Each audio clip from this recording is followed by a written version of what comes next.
আসসালামু আলাইকুম। অনুসন্ধানী বাংলা টিভির পক্ষ থেকে সবাইকে স্বাগতম। আপনাদের সাথে আছি আমি মোহাম্মদ শুভ। বোচাগঞ্জ উপজেলা স্বাস্থ্য কমপ্লেক্সে অনিয়ম, দুর্নীতি ও অবহেলা নিয়ে ক্ষোভ। দিনাজপুরের বোচাগঞ্জ উপজেলা স্বাস্থ্য কমপ্লেক্সে চিকিৎসা সেবা নিতে আসা রোগীরা অভিযোগ করেছেন অনিয়ম, দুর্নীতি ও অবহেলার কারণে তারা চিকিৎসা বঞ্চিত হচ্ছেন।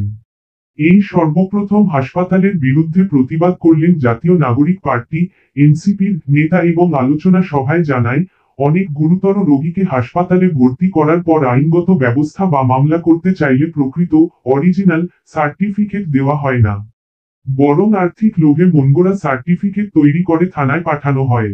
এতে ন্যায়বিচার প্রার্থীরা ভোগান্তির শিকার হচ্ছেন।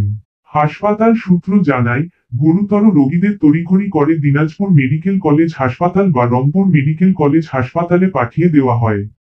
প্রশ্ন উঠেছে, বোচাগঞ্জ স্বাস্থ্য কমপ্লেক্সে পর্যাপ্ত চিকিৎসা ও সঠিক সেবা কেন মিলছে না? স্থানীয় নাগরিকরা বলছেন, এ পরিস্থিতি অব্যাহত থাকলে সাধারণ রোগী থেকে শুরু করে মৃত্যু পথযাত্রী গুরুতর রোগীরাও মারাত্মক ক্ষতির সম্মুখীন হবেন। শেতাবগঞ্জ পৌরসভা ও বোচাগঞ্জবাসী তাই দ্রুত অনিয়ম ও দুর্নীতি বন্ধ করে হাসপাতালের সেবা কার্যক্রম সঠিকভাবে পরিচালনার দাবি জানিয়েছেন ভুক্তভোগীরা।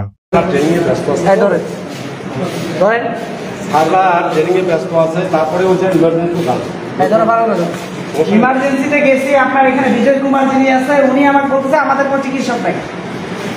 ওরা সম্মানিত উপস্থিত দেখেন, একটা মেডিকেল কলেজ, এখানে এরা ইয়ার শুরু করছে, লোকজন আসে, আমার বাচ্চা নিজে অসুস্থ, আমি তো এর আগে আমি তো সপ্তাহে একদিন করে আসি, আমি প্রতি সপ্তাহে একদিন করে আসি দেখে মোটামুটি, কিন্তু এমন একটা অবস্থা আমার নিজের বাচ্চা অসুস্থ, আমি আসছি, একদম নার্স চিকিৎসা দিচ্ছে, নার্সের চিকিৎসা যিনি আছে উনি আছে মেনে নেবে কি প্রশ্ন করবে।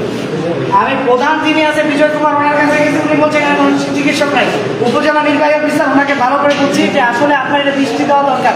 এর আগেও বারবার বলা হয়েছে যদি না পারেন দায়িত্ব ছাড়া দিয়ে চলে যান, যে আপনি আছে যারা একজন মানুষ মারে গেলে মানুষ আনে দিবেন নাকি আপনারা? দেখো ওটা একটা ভিডিও লোক শিশু বিভাগে এখানে ইয়ে বিভাগ কোনো ইয়ে নেই, নার্সার দায়িত্ব ইনি দিচ্ছে, উনি কি ওটা ওই চিকিৎসাটা আপনারা মেনে নেবেন? আমি আসার প্রায় 2 ঘন্টা হয়ে গেল, সবাইকে আমি জিজ্ঞাসা করে বেড়াচ্ছি।